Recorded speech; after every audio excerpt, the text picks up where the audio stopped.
Hello दोस्तों, Hindi स्टोरिया channel आपका अभिनंदन करता है। कहानी सुनने के लिए आपका धन्यवाद। कहानी पसंद आए तो लाइक और सब्सक्राइब जरूर करें। बिना देरी किए चलिए कहानी शुरू करते हैं। पच्चरा श्रावस्ती के नगर सेठ की पुत्री थी। किशोरवय होने पर वह अपने घरेलू नौकर के प्रेम में पड़ गई।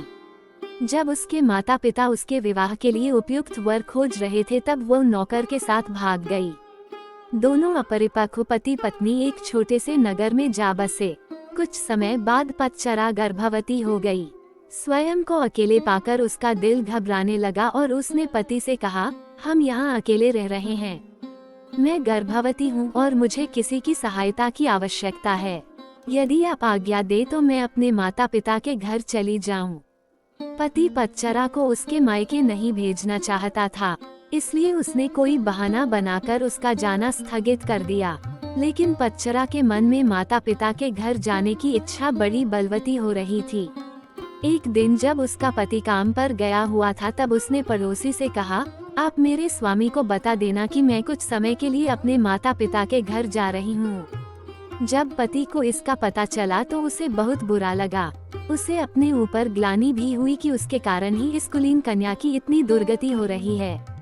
वो उसे ढूंढने के लिए उसी मार्ग पर चल दिया।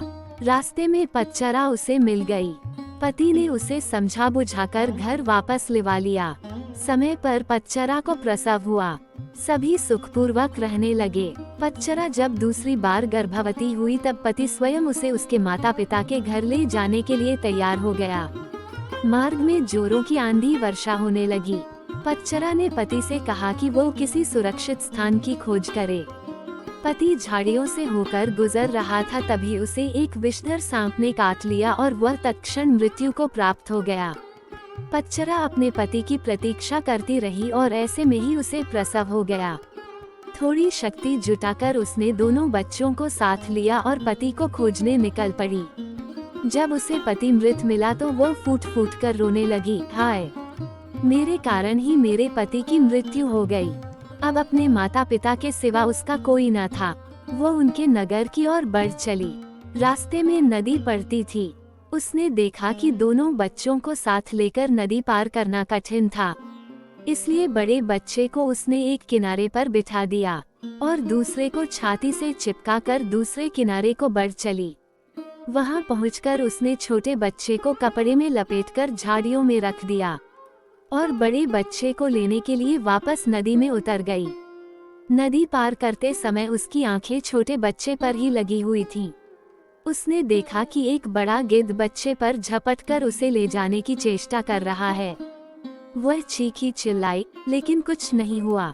दूसरे किनारे पर बैठे बच्चे ने जब अपनी माँ की चीख पुकार सुनी तो उसे लगा कि माँ उसे बुला रही है। वह झटपट पानी में उतर गया और तेज बहाव में बह गया। छोटे बच्चे को गिद्ध ले उड़ा और बड़ा नदी में बह गया। उसका छोटा सा परिवार पूरा नष्ट हो गया। वो विलाप करती हुई अपने पिता के घर को चल दी। रास्ते में उसे अपने नगर का एक यात्री मिल गया, जिसने उसे बताया कि नगर सेठ का परिवार अर्थात उसके माता पिता और सभी भाई बहन कुछ समय पहले घर में आग लग जाने के कारण मर गए। ये सुनते ही पच्चरा पर दुखों का पहाड़ टूट पड़ा। उसे तनमन की कोई सुध ना रही। वह पागल होकर निर्वस्त्र घूमने लगी। उसके मुख से यही शब्द निकलते, पति मर गया, बड़ा बेटा डूब गया, छोटे को गिद्ध खा गया, माता पिता और भाई बहनों को चिता भी नसीब नहीं हुई। ऐसे ही विलाप करती निर्वस्त्र घूमती फिरती पच्चरा को सभी अपमानित और लांछित करके यहाँ से वहाँ भगा देते थे। जेतवन में भगवान बुद्ध धर्मोपदेश दे रहे थे। पच्चरा अनायासी वहाँ आ गई। उपस्थितों ने कहा, अरे ये तो पागल है, इसे यहाँ से भगाओ। बुद्ध ने उन्हें रोकते हुए कहा, इसे मत रोको, मेरे पास आने दो। पच्चरा जब बुद्ध के कुछ समीप आई तो बुद्ध ने उससे कहा, बेटी, अपनी चेतना को संभाल। भगवान को अपने समक्ष पाकर पच्चरा को कुछ होश आया और अपनी नग्नता का बोध हो आया। किसी ने उसे चादर से ढांक दिया। वो फूट फूट कर रोने लगी, भगवान, मेरे पति को सांप ने डस लिया और छोटे छोटे बच्चे मेरी आंखों के सामने मारे गए। मेरे माता पिता, बंधु बांधव सभी जलकर मर गए। मेरा अब कोई नहीं है।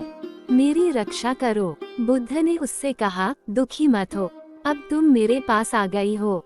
जिन परिजनों की मृत्यु के लिए तुम आंसू बहा रही हो, ऐसे ही अनंत आंसू तुम जन्म जन्मांतरों से बहाती आ रही हो। उनसे भरने के लिए तो महासमुद्र भी छोटे पड़ जाएंगे। तेरी रक्षा कोई नहीं कर सकता। जब मृत्यु आती है तो कोई परिजन आदि काम नहीं आते। ये सुनकर पच्चरा का शोक कुछ कम हुआ। उसने बुद्ध से साधना की अनुमति मांगी।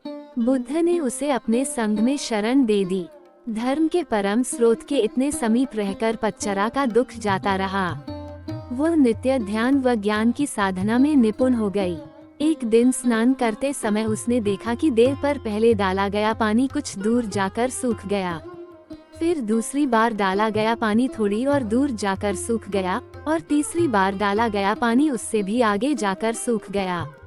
इस अत्यंत साधारण घटना में पच्चरा को समाधि का सूत्र मिल गया।